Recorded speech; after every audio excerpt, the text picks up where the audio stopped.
We have breaking news. Australia's unemployment rate rose to 4.5% in September, the highest level since November 2021.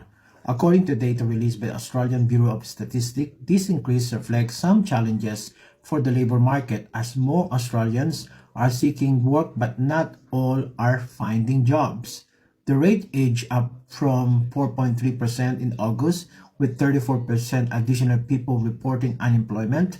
At the same time, the participation rate, which measure how many people are either working or actively looking for work, nudged up slightly to 67%, showing that workforce continue to grow.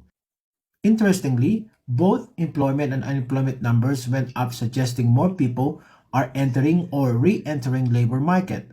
There were 15,000 new employed people in the same period. However, the employment to population ratio stays steady at 64%, indicating the proportion of working people in the population hasn't changed much.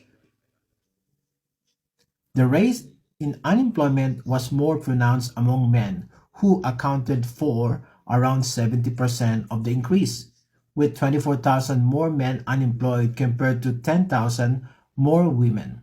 Full-time jobs saw a small net increase, thanks mostly to more full-time employment for men, while women experienced a decline in full-time roles but an increase in part-time work. This points to ongoing difficulties for women trying to secure full-time employment.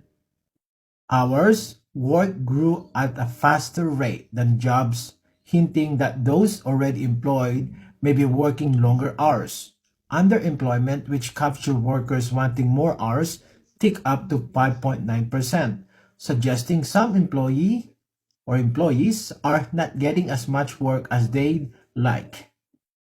Looking at the longer-term trends, the labor market appears to be cooling slightly, with a steady but slower growth in employment and participation. The trend unemployment rate held at 4.3%, slightly below the seasonal adjusted rate. More details and regionals and industry data will be released later in the month, which will help clarify where the biggest labor market changes are happening. For now, the recent figures highlights a labor market growing in size but facing increased pressure to provide enough jobs, especially for men and women seeking full-time work, while 4.5% unemployment remained low compared to historical levels. It signals a shift from the lower rates seen in the recent years.